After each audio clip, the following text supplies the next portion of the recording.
Assalamualaikum warahmatullahi wabarakatuh. Perkenalkan, nama saya Priani Yusuf dari kelas 3G dengan NIM 151422158. Tujuan dibuatnya video ini adalah untuk memenuhi tugas dari mata kuliah pengembangan bahan pembelajaran yang diampuh oleh Bapak Dr. Rustam I. Husain MPD.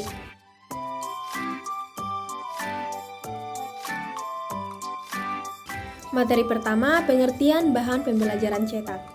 Bahan pembelajaran cetak adalah buku teks cetak yang ditulis dan dipublikasikan untuk digunakan dalam pembelajaran yang dibutuhkan oleh pemerintah pusat dan daerah untuk digunakan oleh peserta didik dalam ruang kelas. Bahan-bahan tersebut termasuk buku kerja dan bahan tambahan lainnya yang dikemas dalam bentuk buku. Pengembangan bahan cetak adalah cara untuk memproduksi atau menyampaikan bahan seperti buku dan bahan-bahan visual yang statis, terutama melalui proses pencetakan mekanis atau fotografis. Dalam definisi tadi bisa dikatakan bahwa pengembangan bahan cetak dipandang sebagai cara menghasilkan dan menyajikan bahan-bahan cetak dalam bentuk teks dan visual. Yang dimaksud dengan bahan cetak dalam bidang pendidikan adalah semua bentuk cetakan seperti buku teks, modul, lembar kerja, artikel, jurnal, lembar lepas, surat kabar, majalah, dan berbagai bentuk cetakan lainnya yang digunakan untuk kebutuhan pembelajaran.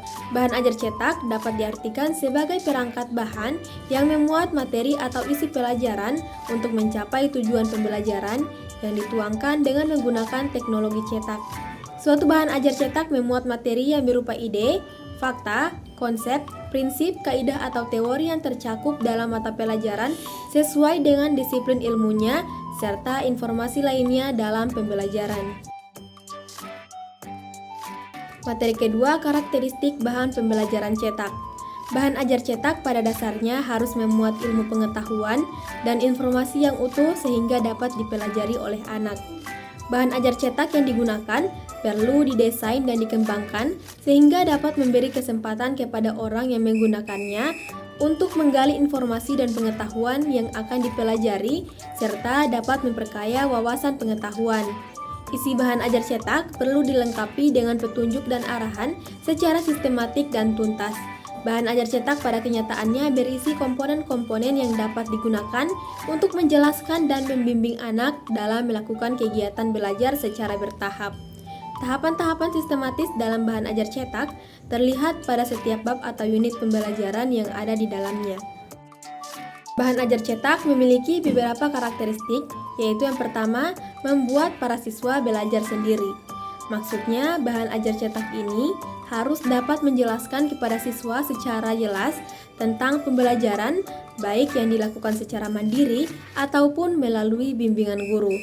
Untuk menciptakan proses pembelajaran yang baik, maka bukan hanya saja siswa menguasai materi yang sudah disampaikan, namun siswa juga dapat termotivasi untuk belajar secara mandiri. Karena dengan belajar mandiri, sumber daya manusia pada masa yang akan datang dapat meningkatkan kualitas diri. Yang kedua, bahan ajar cetak bersifat lengkap. Maksudnya, pada saat proses pembelajaran, bahan ajar cetak harus memuat hal-hal yang dibutuhkan, diantaranya adalah tujuan pembelajaran, kompetensi, prosedur pembelajaran, materi pembelajaran yang mendukung, materi yang disusun secara sistematik, latihan atau tugas-tugas, soal evaluasi yang disertai dengan kunci jawaban, dan harus adanya tindak lanjut. Ketiga, dapat membelajarkan siswa. Maksudnya bahan ajar cetak ini harus dapat merangsang siswa untuk aktif dalam belajar dan menilai kemampuan belajarnya sendiri. Materi ketiga, jenis-jenis bahan pembelajaran cetak. Bahan ajar biasanya disampaikan para pendidik menggunakan berbagai metode supaya para pelajar dapat lebih mudah menyerap materi. Agar proses belajar lancar, maka pendidik bisa menggunakan apapun media yang berguna untuk penjelasan materi.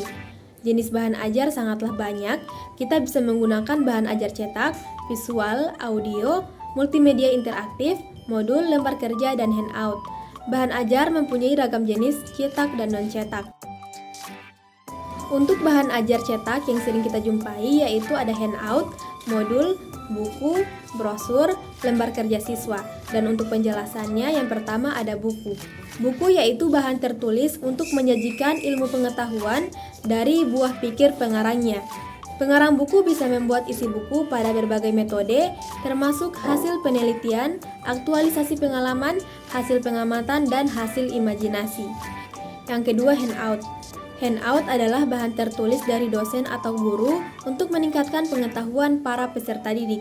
Handout merupakan gagasan atau pernyataan yang telah disiapkan oleh pembicara.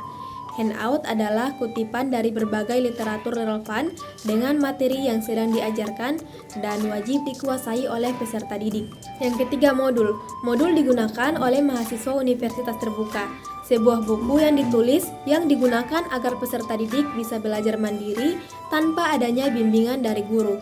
Dalam modul biasanya berisikan petunjuk belajar, kompetensi yang ingin dicapai, isi materi, informasi pendukung, kumpulan latihan soal, petunjuk kerja dalam bentuk lembar kerja, evaluasi dan balikan hasil evaluasi.